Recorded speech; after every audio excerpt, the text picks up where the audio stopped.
Hello friends, welcome to M Jahan academy YouTube channel. कैसे हैं आप सब? आशा करती हूँ आप सभी अच्छे होंगे। तो फ्रेंड्स, आज मैं बाल विकास सीडीपी के एक बहुत ही ज़्यादा इम्पोर्टेंट टॉपिक लेकर आई हूँ। यह है अनुवंशिकता और वातावरण। अनुवंशिकता और वातावरण, इसे अंग्रेजी में कहते हैं हेरिडिटी एंड एनवायरनमेंट। आज टोटल 10 एमसीक्यू है। हाँ, टोटल 10 एमसीक्यू है। आज का क्लास 12 है, इसके पहले और 11 क्लास हो चुका है। अगर आप लोग नहीं देखे हैं तो प्लेलिस्ट में जाकर देख सकते हैं, ठीक है। यह हर बार पूछे जाने वाला टॉपिक है जो कि बहुत ही ज़्यादा इम्पोर्टेंट है। अगर आप लोग C TET, B TET, H TET, H P TET, UP TET, UK TET, KVS, REET, Jharkhand TET, इन सब एग्ज़ाम की तैयारी कर रहे हैं या उन सब एग्ज़ाम के लिए तैयारी कर रहे हैं जिसमें पेडागोजी पूछे जाते हैं, तो यह टॉपिक बहुत ही ज़्यादा इम्पोर्टेंट है और इस चैनल में हमेशा मॉक टेस्ट होता रहता है। अगर आप लोग इंटरेस्टेड है तो लाइक शेयर सब्सक्राइब कर दीजिएगा बच्चों, क्योंकि एक लाइक और एक सब्सक्राइब हमें बहुत ही ज़्यादा मोटिवेट करता है वीडियो बनाने के लिए, ठीक है। हमें क्या दिया हुआ है? पहला प्रश्न, क्वेश्चन नंबर 1, पुरुषों में निम्नलिखित में से कौन सा लिंग सूत्र पाया जाता है? पुरुषों में निम्नलिखित में से कौन सा गुणसूत्र पाए जाते हैं? एक्स गुणसूत्र पाए जाते हैं, वाई गुणसूत्र पाए जाते हैं, एक्स और वाई दोनों पाए जाते हैं या दोनों में से कोई नहीं?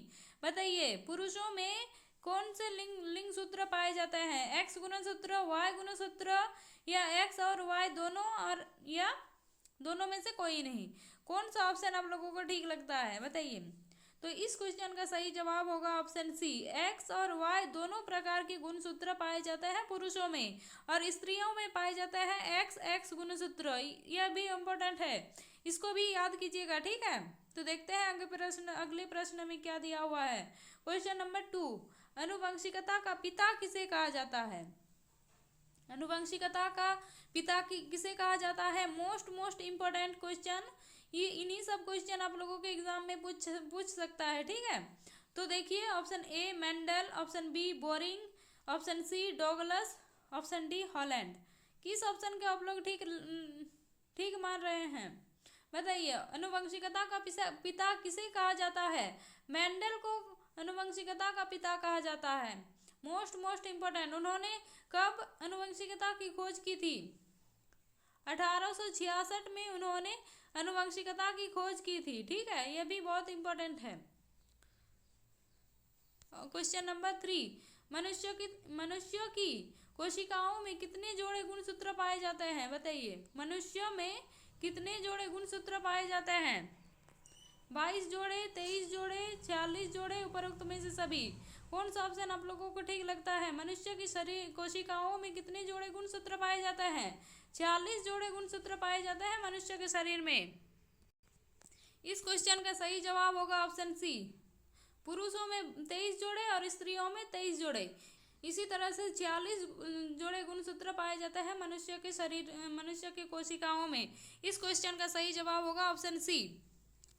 देखते हैं क्वेश्चन 4 में क्या दिया हुआ है। क्वेश्चन नंबर 4, बीज कोशों की निरंतरता का सिद्धांत का प्रतिपादन किसने किया? बताइए, बीज कोशों की निरंतरता का सिद्धांत का प्रतिपादन किसने किया? बोरिंग ने किया, बीजमैन ने किया, हॉलैंड ने किया या वेल्ड ने किया? किसने किया बीज कोशों की निरंतरता का सिद्धांत का प्रतिपादन? बताइए, किस ऑप्शन के साथ आप लोग जा रहे हैं? तो बीज कोशों की निरंतरता का सिद्धांत का प्रतिपादन किया है बीजमैन ने। बीज इससे आप लोग रिलेट कीजिए। बीज इन दोनों में बीज लिखा हुआ है, तो इसी तरह से आप लोग इसे रिलेट कीजिए। बीजमैन ने बीज कोशों की निरंतरता का सिद्धांत का प्रतिपादन किया है, ऑप्शन बी हो जाएगा इसका सही जवाब। तो देखते हैं अगले प्रश्न में क्या दिया हुआ है। क्वेश्चन नंबर 5, किस सिद्धांत के अनुसार बालक अपने माता पिता के बिल्कुल समान ना होकर उसमें रंग रूप स्वभाव में कुछ भिन्नताएं पाए जाते हैं? किस सिद्धांत के अनुसार बालक अपने माता पिता के बिल्कुल समान ना होकर उसमें रंग रूप स्वभाव में कुछ भिन्नताएं पाए जाते हैं? किस सिद्धांत के अनुसार? समानता के सिद्धांत के अनुसार, भिन्नता के सिद्धांत के अनुसार, परावर्तन के सिद्धांत के अनुसार या अर्जित उपार्जित गुणों के संचारण के सिद्धांत के अनुसार, किस सिद्धांत के अनुसार बालक अपने माता पिता से के बिल्कुल समान ना होकर उसमें रंग रूप स्वभाव में कुछ भिन्नताएं पाए जाते हैं? तो इसका सही जवाब होगा ऑप्शन बी। भिन्नता के सिद्धांत के अनुसार बच्चों में कुछ रंग रूप स्वभाव में कुछ भिन्नताएं पाए जाते हैं। इसका सही जवाब होगा ऑप्शन बी। ठीक है, तो देखते हैं अगले प्रश्न में क्या दिया हुआ है। क्वेश्चन नंबर 6, निम्नलिखित में से कौन सा सही है? कौन सा सही है निम्नलिखित में से? वंशगति इंटू वातावरण इक्वल टू विकास, वंशगति इंटू विकास इक्वल टू वातावरण, वंशगति इंटू विकास इंटू वातावरण इक्वल टू वंशगति, विकास इक्वल टू वंशगति प्लस वातावरण। कौन सा सही है बताइए? ए सही है, बी सही है, सी सही है या डी? कौन सा ऑप्शन आप लोगों को ठीक लगता है? तो देखिए इस क्वेश्चन का सही जवाब होगा ऑप्शन बी, वंशगति इंटू वातावरण इक्वल टू विकास। वंशगति इंटू विकास, वंशगति और वातावरण दोनों के गुणनफल के फल है। ठीक है, क्वेश्चन नंबर 7, सभी व्यक्ति एक दूसरे से अलग क्यों होते हैं बताइए? कभी आप लोगों ने सोचा है, आपके माइंड में कभी ऐसा विचार आया है कि सभी व्यक्ति एक दूसरे से अलग क्यों हैं? वंशगति के कारण अलग है एक दूसरे से, या जन्मजात विशेषताओं के कारण, या वंशगति और वातावरण के बीच अन्योन्य क्रिया के कारण, या माता पिता के जीनों के विभिन्नता के कारण? किसके कारण व्यक्ति एक दूसरे से अलग होते हैं? तो देखिए ऑप्शन ए में ए तो नहीं होगा, सिर्फ वंशगति के कारण व्यक्ति एक दूसरे से अलग तो नहीं हो सकता, जन्मजात विशेषता के कारण ये भी नहीं होगा, और माता पिता के जीनों के भिन्नता के कारण ये भी नहीं होगा। तो इस क्वेश्चन का सही जवाब होगा ऑप्शन सी, वंशगति और वातावरण के बीच अन्योन्य क्रिया के कारण एक व्यक्ति दूसरे व्यक्ति से भिन्न होता है। बहुत ही सहज क्वेश्चन और साथ साथ ये बहुत इंपॉर्टेंट भी है, आपके एग्जाम में आ सकता है। ठीक है, तो देखते हैं अगला प्रश्न क्या है। क्वेश्चन नंबर 8, मानव विकास का अध्ययन करने के लिए आनुवंशिक विधि का उपयोग किया जाता है। मानव विकास का अध्ययन करने के लिए आनुवंशिक विधि का उपयोग किया जाता है लंबवत, क्षैतिज, लंबवत और क्षैतिज दोनों, या ना लंबवत या ना क्षैतिज? तो ऑप्शन डी नहीं होगा। अब बताइए ए बी सी किस ऑप्शन के साथ आप लोग जा रहे हैं? बताइए किस ऑप्शन को आप लोगों को ठीक लगता है? मानव विकास का अध्ययन करने के लिए आनुवंशिक विधि का उपयोग किया जाता है लंबवत और क्षैतिज दोनों प्रकार से। इस क्वेश्चन का सही जवाब होगा ऑप्शन सी। ठीक है, तो देखते हैं अगला प्रश्न क्या है। क्वेश्चन नंबर 9, निम्नलिखित में से कौन सा सही कथन है? कौन सा सही कथन है ये आप लोगों को बताना है। बीज कोष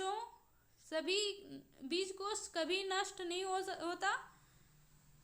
बीज कोष कुछ पीढ़ी तक चलने के बाद नष्ट हो जाता है, या ऑप्शन सी बीज कोषों को नष्ट किया जा सकता है, या ऑप्शन डी उपरोक्त में से कोई नहीं? कौन सा ऑप्शन आप लोगों को ठीक लगता है? ऑप्शन ए या ऑप्शन बी या ऑप्शन सी या ऑप्शन डी?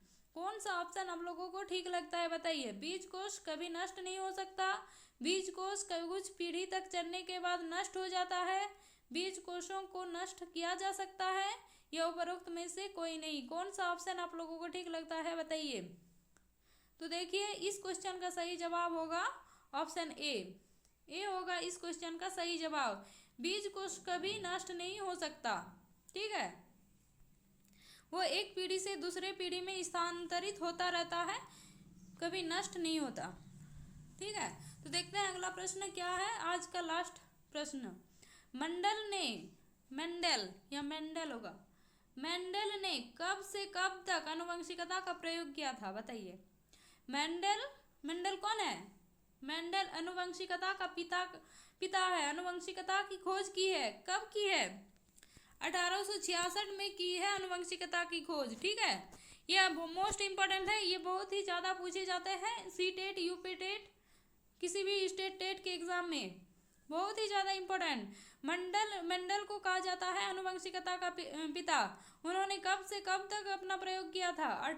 1865 से 1869, 1866 से 1868 या 1856 से 1865, या ऑप्शन डी 1864 से 1866। किस ऑप्शन को आप लोगों को ठीक लगता है बताइए। तो यहाँ देखिए 1865 से 1869 तो नहीं हो सकता, क्योंकि उन्होंने 1866 में अनुवंशिकता की खोज की है, तो ये भी नहीं हो सकता। 1866 से 1868 तक प्रयोग किया था, ये भी नहीं हो सकता। अब बताइए इन दो ऑप्शन के साथ आप लोग, इन दोनों ऑप्शन में से आप लोगों को कौन सा ऑप्शन ठीक लगता है बताइए। तो इस क्वेश्चन का सही जवाब होगा ऑप्शन सी, 1856 से 1865 तक उन्होंने अपना प्रयोग किया था। 1856 से 1865। आज का सेशन यही समाप्त होता है।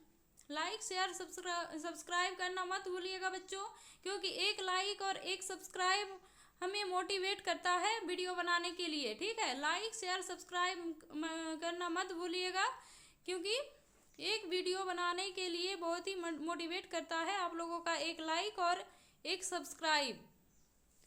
और इस टॉपिक में हमेशा मॉक टेस्ट होता रहता है, थ्योरी क्लास भी होता है। अगर आप लोग इंटरेस्टेड है तो सब्सक्राइब कर लीजिएगा, ताकि सबसे पहले वीडियो आपके पास पहुंचे। तो मिलते हैं किसी नेक्स्ट टॉपिक में, तब तक के लिए जय हिंद, वंदे मातरम।